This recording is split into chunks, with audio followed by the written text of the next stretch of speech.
Welcome back to a brand new video.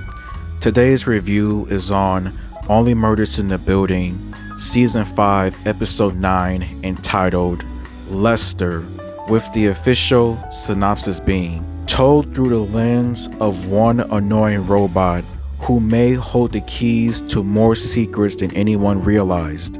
The Arconia throws one last party as the residents discover that a killer may still be in their building. And before I give up my review, please like, comment, subscribe, and share the video. Follow me on Instagram, follow me on Letterboxd for more movie reviews, TikTok as well, and just sit back, relax, and enjoy the video. I thought that episode 9 was a pretty solid episode with huge things being revealed, but at the same time, I am lost because with past seasons of this show, episode 9 would be a huge clue in revealing who the killer is, leading us towards the final reveal in episode 10. This time, I don't know what to expect. Now with each episode for season 5, there has always been an Easter egg seen on the title card for this TV show. Episode 9 was no different, as there were a few different Easter eggs that were seen in the intro. The first Easter egg was Nonna, Nikki the Neck Camille's mom, just walking alongside LESTR in the opening of the episode. The second Easter egg was LESTR the robot being seen in many apartment windows in the Arconia of the intro.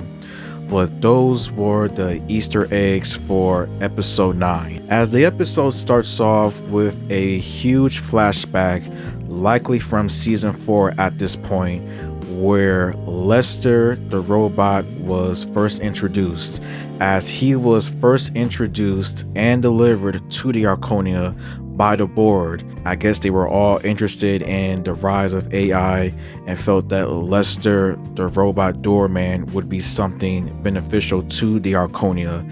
And LESTR the human is confused, surprised, and just has a lot of different questions. LESTR the human decides not to use him for obvious reasons, as he is still here, he is still able to do his job despite all of the gruesome murders that have been taking place. We then go back into the present time with the trio now shocked and just bewildered about the video footage that they saw from Vince's bird cam.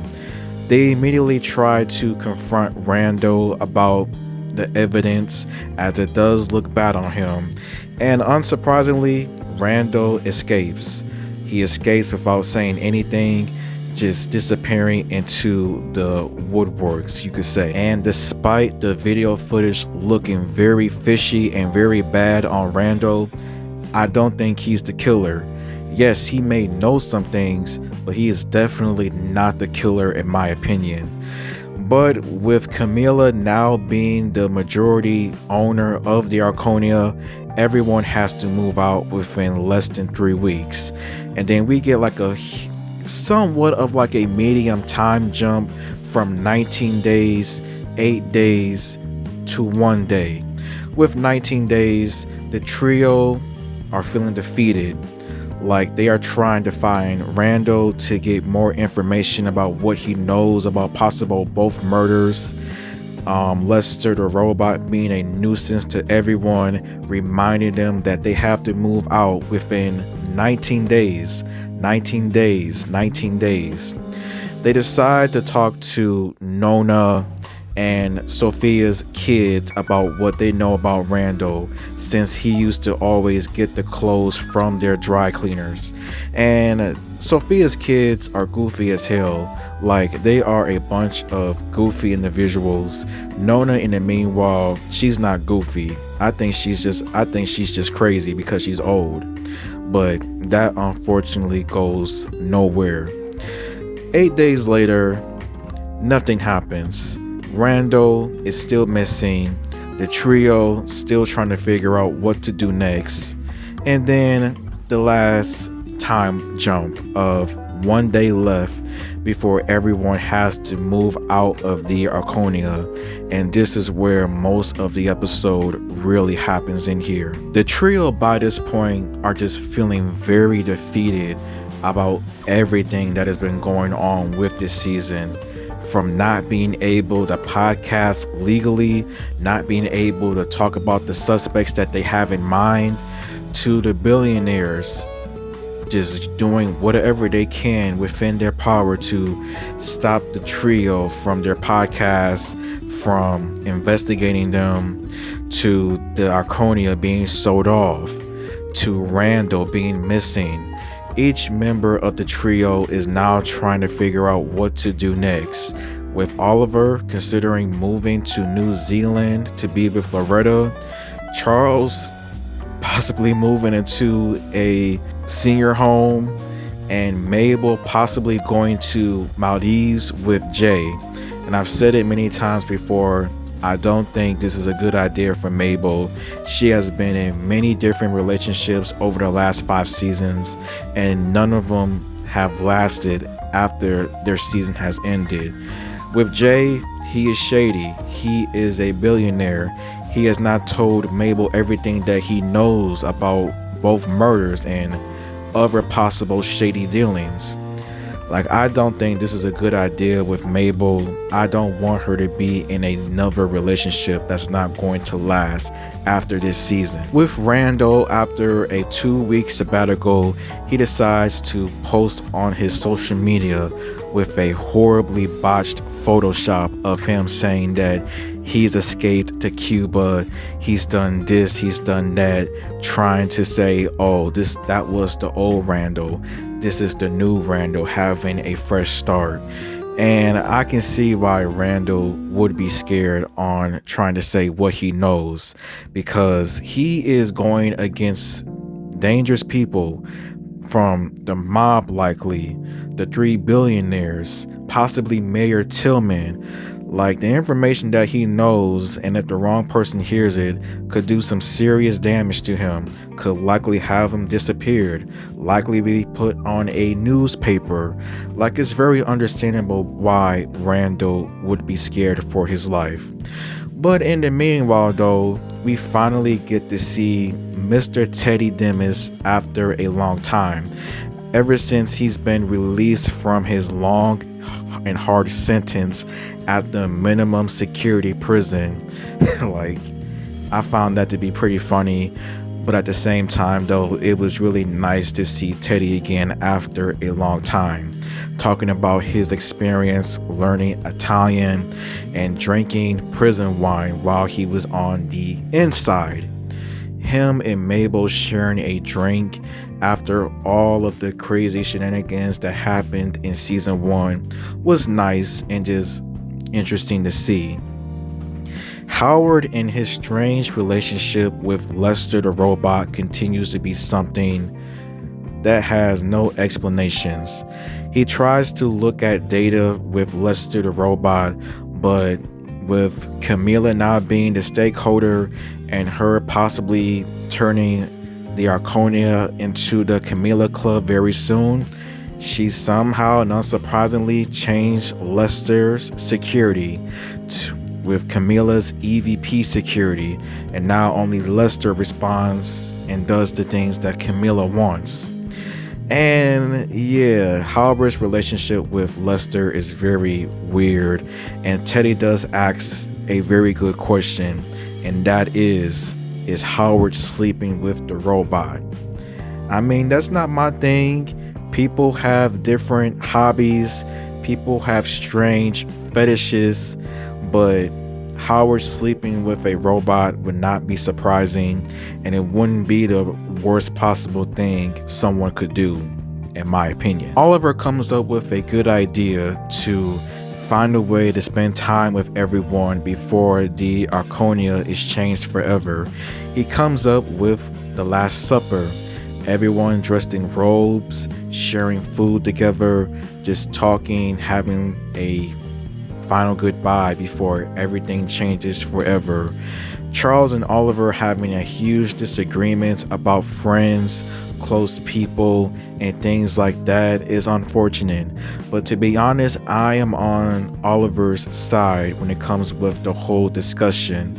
Like, if there is a chance that you're likely not going to see all of these people ever again in your life, then why not spend time with them? If you have a good relationship with them, like, you may never see them again. Tomorrow is never promised to anyone. But with them having an argument about those things is kind of sad, but I was on Oliver's side, the more of it. Detective Williams makes her appearance and is shocked by the fact that Mabel is giving up investigating after feeling defeated, that she couldn't figure out who was responsible for the murders, and feeling as if she failed LESTR. And it's always good to see Detective Williams no matter what. She tries to talk to Mabel, tries to see why she's thinking like this. Mabel tells her about possibly going to Maldives with Jay, and how this is not like Mabel, how this is just extremely off for her. Mabel tries to explain that she has ideas in the works, but with Mabel, nothing's happening. Like, the only thing she has going on is the podcast, and despite their conversation coming to an end, we do get a few interesting new discoveries at the Velvet Room. The first is a half print of a flip-flop, indicating that someone was likely there recently, and another is a new entry and exit way that could possibly be used to enter or leave the Velvet Room. And with this way, this is possibly the way that was used to hide Nikki's body in the dry cleaners after he was killed and everything. But with the secret entryway in the room, it's discovered that Randall is somewhere still in the Arconia. And if anyone that is shocked by that needs to be evaluated.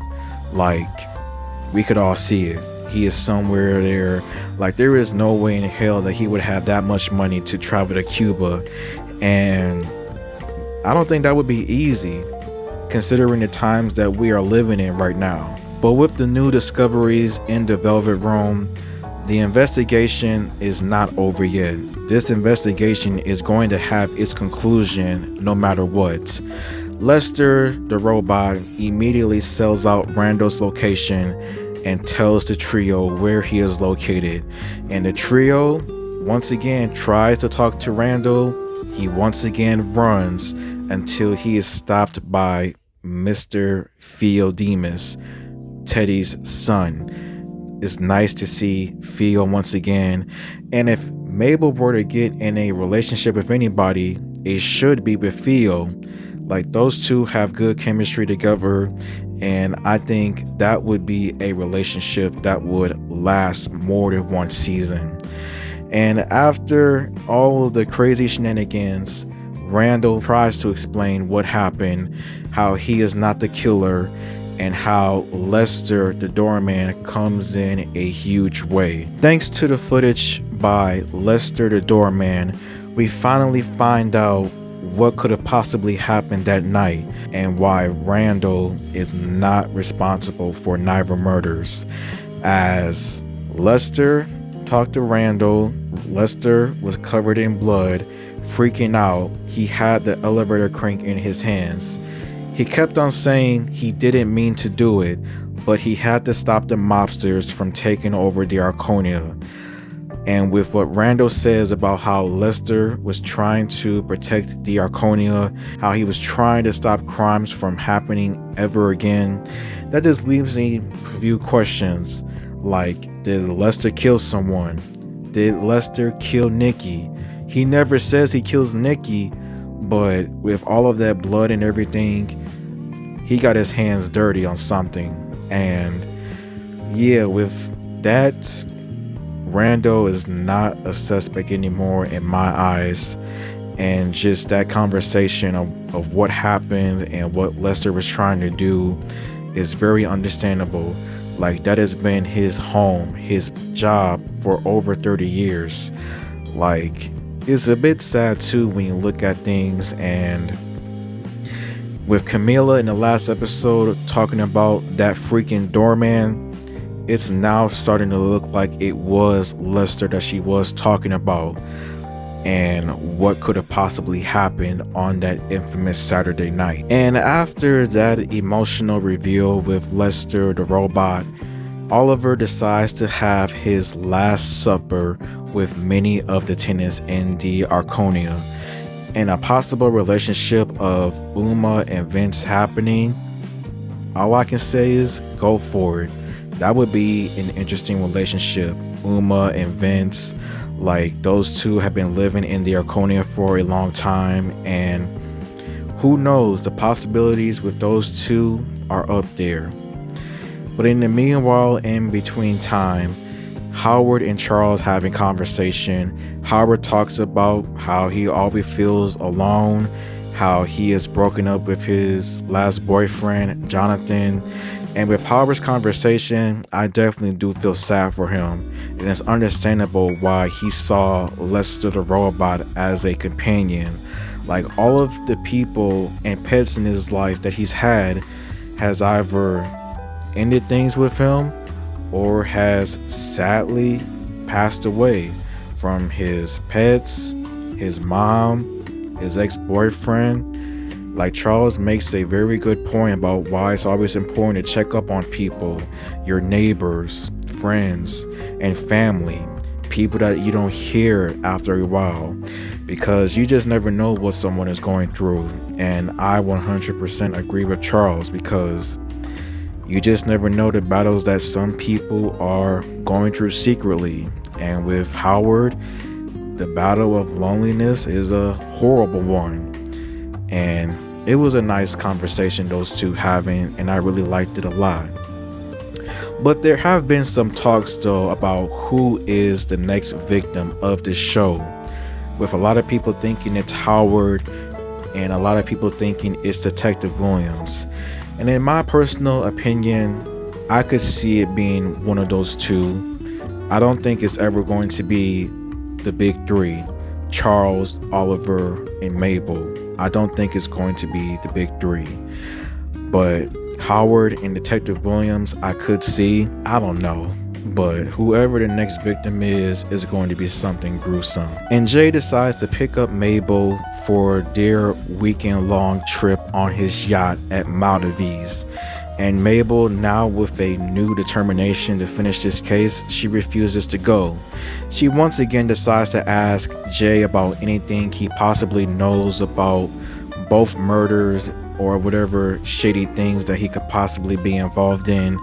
And unsurprisingly, Jay refuses to say anything, and thank the heavens above, no new relationship for Mabel. Like, thank you. If she were to get in a new relationship, somebody that's trustworthy, somebody that's going to be honest with her, because Jay was never going to be honest about what he knows for obvious reasons. Charles and Oliver have a long talk. Charles decides to ask for forgiveness after his conversation with Howard, and him and Oliver just reminisce on good times together when making a podcast, and how Oliver considers him a true friend, and Charles asking for Oliver's autograph was pretty wholesome to see. But the episode basically comes to a wild and somewhat confusing end, with the trio and the tenants still trying to figure out different things in regards to this case. The break-in in Charles's apartment is brought up about who could have possibly been responsible. All eyes point towards LESTR the robot, but in a shocking twist, it wasn't LESTR the robot. Thanks to Howard's information about the scuff marks where it could have possibly came from, it turns out the people responsible is freaking Nonna and Sophia's kids. Like, huh? What? Like, I'm just shocked. I'm confused, as in, why do they want this finger? How much did they offer for this finger? And what secrets do those people hold? And I know I used to make jokes about Sophia's kids and how they're goofy as hell. I guess they're not goofy after all. But yeah, what a crazy and somewhat bizarre episode. That was episode 9, and as mentioned, I don't know who the killer is, because in past seasons, they would somewhat reveal towards us or give us like a big clue in revealing who the killer could possibly be. This time around, nothing, nada. We really gotta wait until episode 10 to see who the killer or killers are. But here are some of the small thoughts that I have. I don't think Nonna and her grandkids are responsible for neither murders. I think the reason why Nonna wanted the finger is because she probably knows about the whole ordeal about the contract for New York's first ever legal casino. And I think that there is a chance that she wanted to get her hands on that contract because she might be old, but considering that she comes from a mobster background, she definitely has mob ties still and could definitely cause some havoc if she really wanted to. That's just my opinion. I am wondering who is the next victim for this show for season 6. Detective Williams, Howard, someone completely brand new. Like, who is going to be the next victim of this TV show? But as far as my suspect list goes, I only have about 2 to 3 people. The first person on my suspect list is Sophia Camilio. And as mentioned, was she having an affair? If so, who? And I think the person that she was either having an affair with, if that turns out to be true, is either Mayor Tillman or Bash Steed. And the reason why is either because she knows about the whole contract ordeal with the first ever legal casino and she wants to get her hands on it. Like, she doesn't think Nicky as a real man. She turned Nicky into the horrible person that he is, and maybe she got sick and tired of it and wanted someone new. She was there at the night of Oliver's wedding talking about Nicky being missing, investigate her husband. I still think that is just a full of BS. Like, she was there at the night of Oliver's wedding when both murders happened, and I don't know, I just have her on my mind. Mayor Tillman, I think the missing finger definitely belongs to him, and whoever gives him that missing finger is going to get the contract to open up New York's first ever legal casino.